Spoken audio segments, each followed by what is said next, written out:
Quand j'avais 8 ans, Julien m'a poussé dans les escaliers et m'a fracturé le poignet. Il a pleuré quand nos parents sont arrivés et a dit que c'était un accident. J'ai été punie pour avoir tout commencé. C'était toujours comme ça chez nous, Julien faisait des bêtises, et c'était moi qui nettoyais ou, pire, qui était puni. Il était le garçon au sourire éclatant, aux mensonges habiles, avec une auréole que personne ne remettait en question. Moi, j'étais celle qui rendait les choses tendues. Il s'en sortait toujours, sécher les cours, voler de l'argent dans le portefeuille de papa, manquer de respect à maman. Ils appelaient ça juste un garçon qui grandit. Moi, j'avais droit à des sermons, trop émotives, trop sensibles, trop, tout. Si je pleurais, on m'accusait de faire des scènes. Si je me défendais, on me disait que j'étais la raison pour laquelle la maison n'était jamais paisible. À 13 ans, j'avais appris à me taire. Ma chambre était devenue mon refuge, porte verrouillée, écouteurs sur les oreilles, devoir comme unique distraction. Julien entrait quand il voulait, prenait ce qui lui plaisait et se moquait du reste. Mes parents ne levaient même pas les yeux. À mon anniversaire, je recevais des cartes cadeaux et des câlins maladroits. Julien avait droit à des fêtes, du bruit, de l'attention. Chaque année, je me rétractais un peu plus à l'intérieur. À 17 ans, j'ai emballé tout ce que je possédais dans 2 sacs et je suis partie sans plan. J'en avais fini de faire semblant d'avoir un foyer. Personne ne m'a couru après. Personne n'a appelé. C'était comme s'ils attendaient que je disparaisse. J'ai survécu sur des canapés et des petits boulots, appris à vivre avec peu, à m'habituer au silence. Ce n'était pas encore la liberté, pas vraiment, mais c'en était proche. Des années plus tard, quand tout s'est effondré et que je n'avais plus nulle part où aller, j'ai fait l'erreur de les appeler. Quand l'hôtel a fermé, ils ne nous ont même pas convoqués au bureau. Juste un email groupé et un dernier chèque qui ne couvrait même pas le loyer. J'avais 3 semaines pour trouver une solution. Ma colocataire a fait ses valises et est partie chez ses parents en quelques jours. Moi, je n'avais pas cette option. J'ai vendu ce que je pouvais, donné le reste, et utilisé mes dernières économies pour acheter une vieille cellule de camping pour mon camion. Elle fuyait quand il pleuvait et sentait le carton humide, mais elle était à moi. J'ai appelé ma mère pour demander si je pouvais me garer dans leur allée pendant quelques semaines. Elle a hésité, dit qu'ils étaient débordés. Julien et Mera s'étaient installés là, et la maison est pleine. Mera m'a envoyé un texto le lendemain, j'espère que la benne du camion est confortable. J'ai trouvé le parking d'un supermarché où l'on ne faisait pas enlever les véhicules et j'ai appris à faire durer les repas avec une glacière et des plats instantanés bon marché. Je branchais un câble à une prise de l'église quand personne ne regardait, et j'utilisais les douches de la salle de sport ouverte 24h24. C'était le plus bas que j'ai jamais atteint. Mais dans le silence, j'ai appris à vivre sans demander. J'ai appris ce dont j'avais besoin, ce que je pouvais endurer. J'ai appris à dormir malgré les sirènes et à me réveiller sans peur.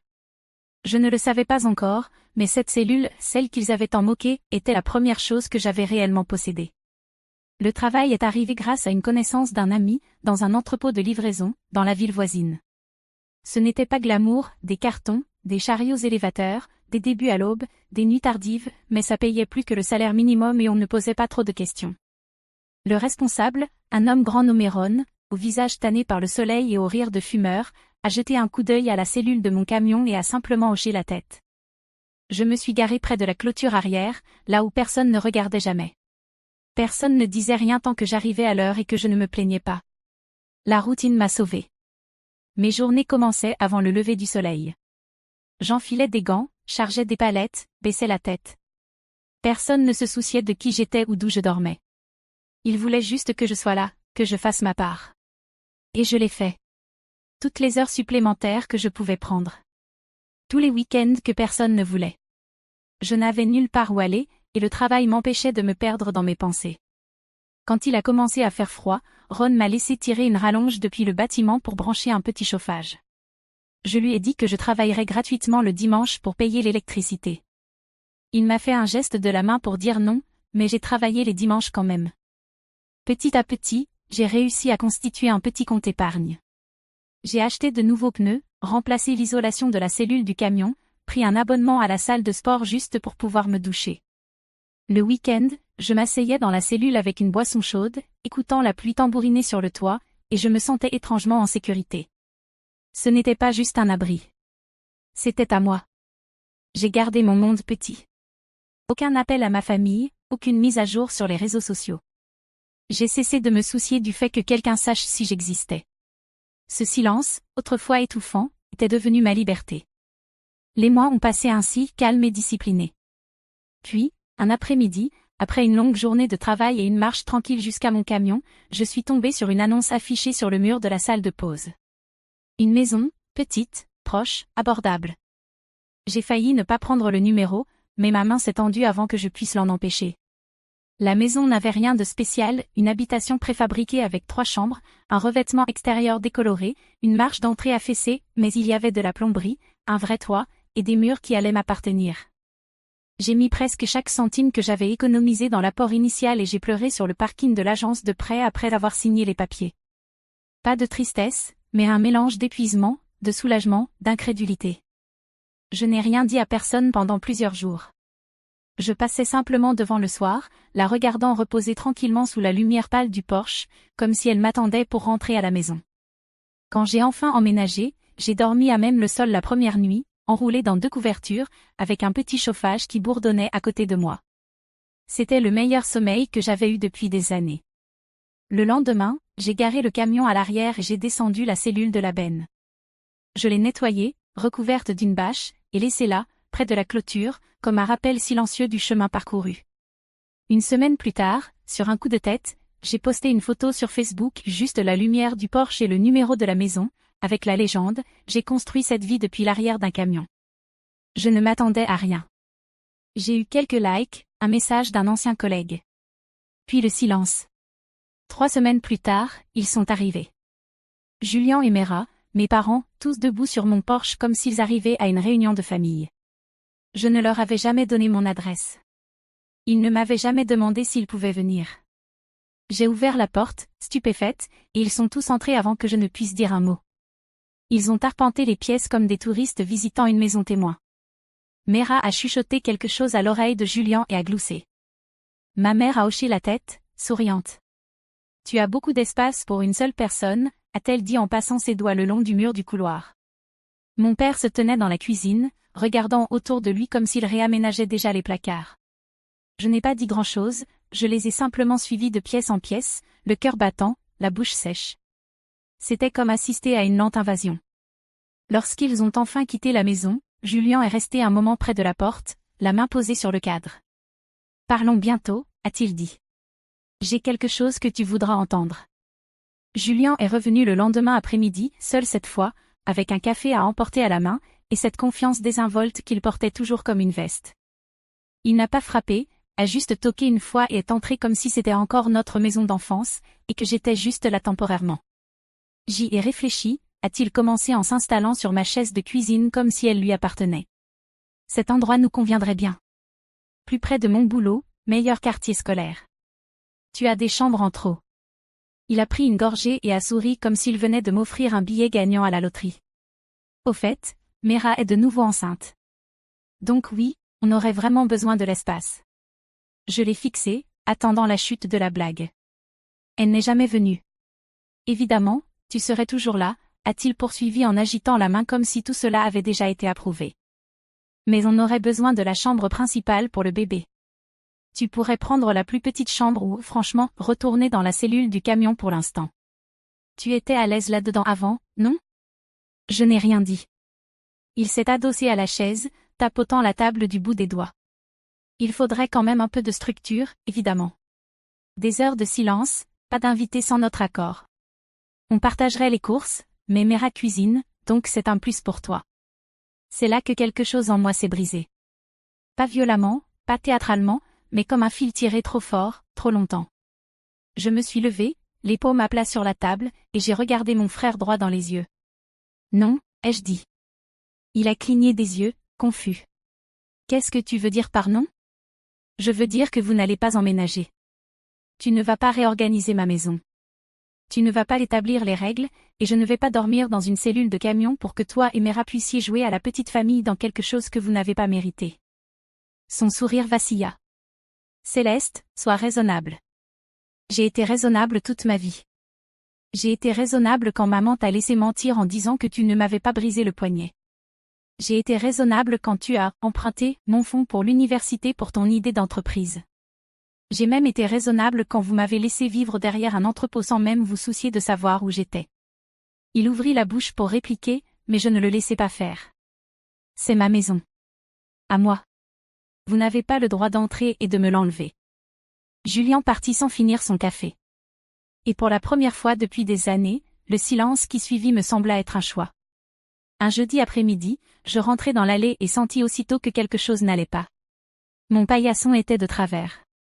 La lumière de la véranda était allumée et les stores du salon, habituellement bien baissés, étaient ouverts.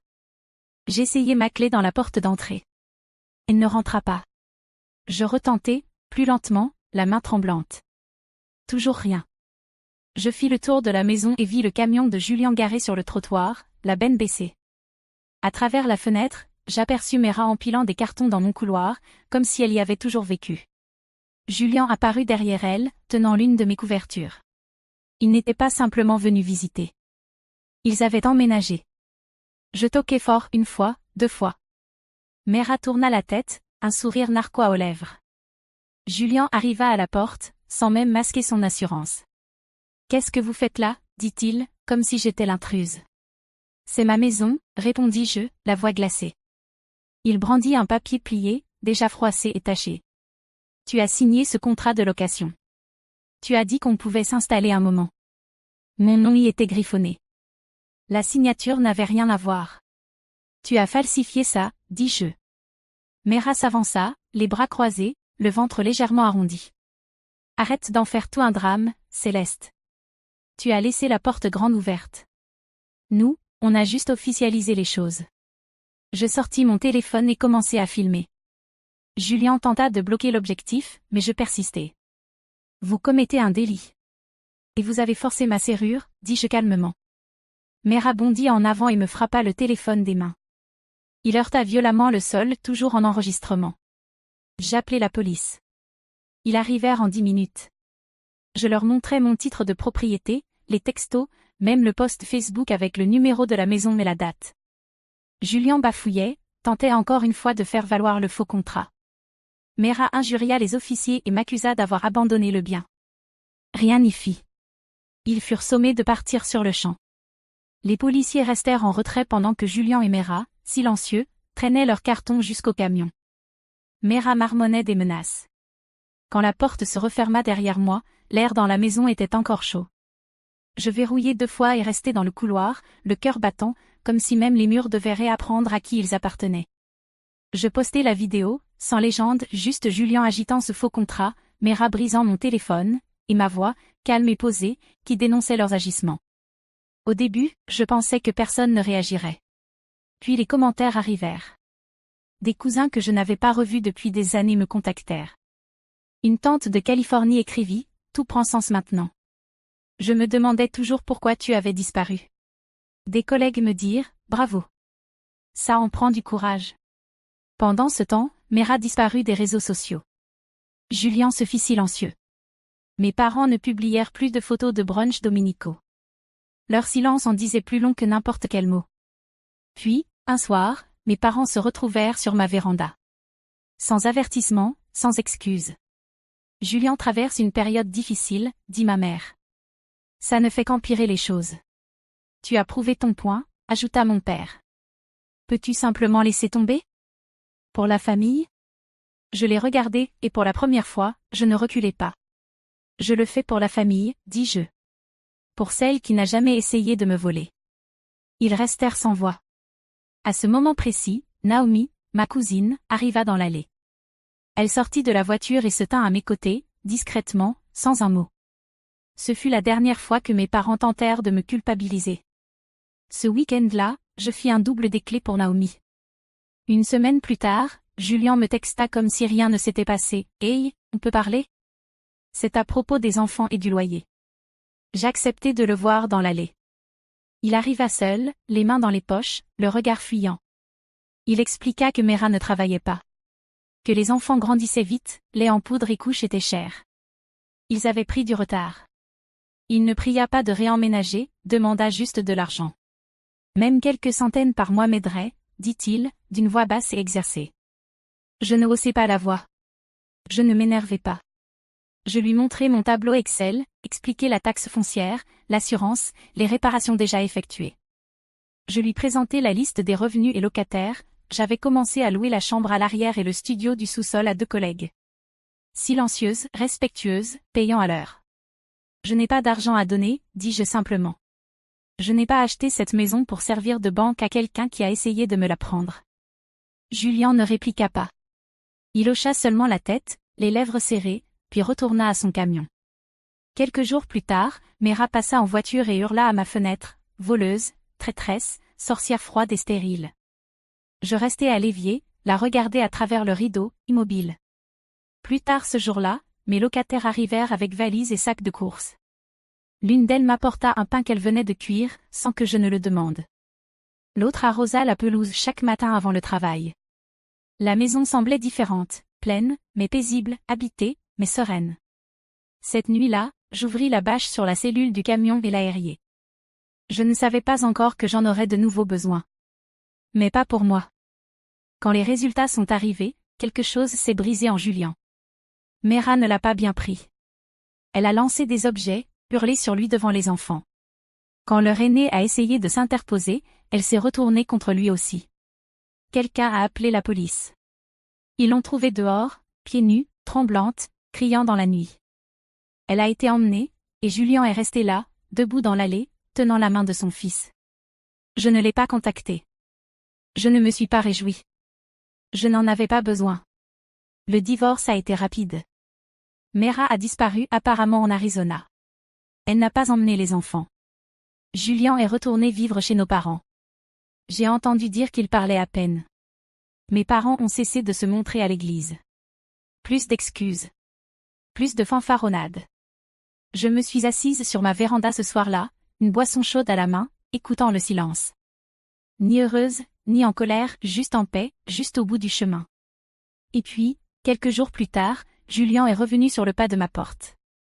Mais cette fois, il ne venait pas demander la maison. Julien n'a pas frappé cette fois. Il est simplement resté en bas des marches, les mains dans les poches, le regard lourd. J'ai ouvert la porte, sans l'inviter à entrer. Il n'a pas demandé.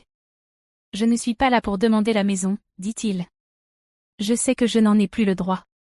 J'ai attendu. C'est pour Lucas, ajouta-t-il. Il ne dort pas bien chez maman et papa. Trop de bruit, trop de monde. Il m'a demandé si on pouvait vivre quelque part de plus calme. Ça lui manque d'avoir de l'espace. J'ai regardé derrière lui, là où la cellule du camion reposait sous l'arbre, propre et inutilisée. J'ai repensé aux nuits que j'y avais passées, grelottantes, une couverture jusqu'au menton, faisant semblant que ses parois minces me protégeaient. J'ai pensé à tout ce que cette cellule m'avait appris sur la survie, quand personne d'autre ne tendait la main. Je ne vais pas te la donner, dis-je. Je ne te la demande pas, répondit-il. Je suis descendu de la véranda et l'ai conduit à l'arrière de la maison. Je lui ai dit qu'il pouvait la garer derrière, là où je pourrais garder un œil sur les choses. Qu'il y aurait des règles, pas de visiteurs bruyants, pas de Mera, pas de nuitée pour des inconnus. J'ai tout écrit, je lui ai fait signer, et nous avons enregistré une poignée de main. Julien n'a pas discuté. Il a simplement hoché la tête, la voix basse, merci. Vraiment. Je n'ai rien répondu. Je lui ai simplement tendu les clés de secours et je suis rentrée à l'intérieur. Il a emménagé ce soir-là, et au matin, j'ai entendu les rebonds doux d'un ballon de foot dans l'herbe. Une nuit, bien après que les enfants se soient endormis, j'ai entendu un bruit étouffé venant de la cellule. Je suis sortie, pensant trouver quelque chose de cassé ou de renversé. Au lieu de cela, j'ai trouvé Julien assis au sol, les épaules secouées, les mains couvrant son visage. J'ai tout gâché, murmura-t-il. Je l'ai laissé nous détruire, et je les ai laissés te détruire toi. Je ne l'ai pas interrompu. Je ne l'ai pas touché. Je l'ai laissé parler jusqu'à ce que le silence s'étire entre nous, comme un pont que nous savions tous deux ne jamais franchir. Je n'attends pas que tu me pardonnes, dit-il. Je voulais juste que tu saches que je vois maintenant. Je vois tout. J'ai hoché la tête une fois, puis je l'ai laissé là, seul avec son chagrin. Les jours ont passé lentement. Les enfants passaient plus de temps dans mon jardin. Ils m'aidaient à arroser les plantes, dessinaient à la craie sur l'allée, m'apportaient des fleurs cueillies parmi les mauvaises herbes. Ils ne posaient jamais de questions. Ils restaient, simplement. Mes parents sont venus un dimanche après-midi. Pas de discours, Pas de justification, juste des regards calmes et fatigués. Nous avions tort, dit ma mère. Tu ne méritais pas ça. Et pour une fois, ils ne demandèrent rien en retour.